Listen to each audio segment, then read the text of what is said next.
Tuloy na ang barangay at SK elections sa November 2026. Ikinalugod ito ng COMELEC dahil magiging malinaw na ang timeline sa kanilang paghahanda. Yan ang ulat ni Luisa Erispe.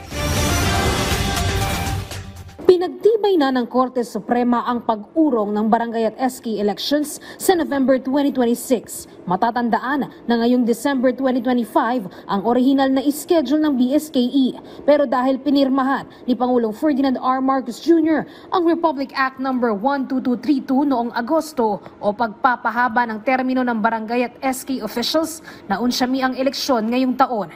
Sa kabila ng 4 na petisyon na kumwestiyon ito sa Korte Suprema, naniniwala ang mataas na hukuman na walang nilabag na batas ang pag-urong ng eleksyon. Sa pahayag ng SC, may kapangyarihan ang Kongreso na magtakda ng termino ng mga halal na opisyal. Ang pag-urong ng eleksyon sa susunod na taon ay pawang incidental o hindi talaga maiiwasan. Bagamat walang nakalagay sa batas na kanselahin ang BSKE sa Disyembre, kailangan umanong sundin ang batas na magpapalawig sa termino ng mga nakaupong barangay officials.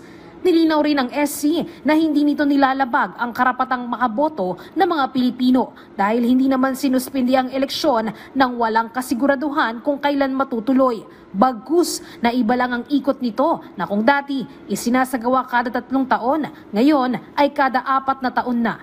Gate din ng mataas na hukuman, hindi diskriminasyon ang isang batas dahil lang sa pabor na pagtrato sa mga barangay at SK officials, lalo na kung ito ay angkop sa saligang batas.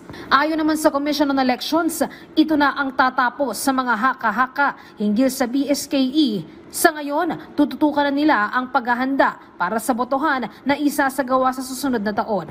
Samantala, nagsimula na nga ang COMELEC sa voter registration nito pang October 20 para sa BSKE. Sa huling tala ng komisyon, umabot na sa 356,421 ang nagparehistro. Ang target nila ay makapagparehistro ng 1.4 million hanggang sa May 2026. Luisa Erispe para sa Pambansang TV sa Bagong Pilipinas.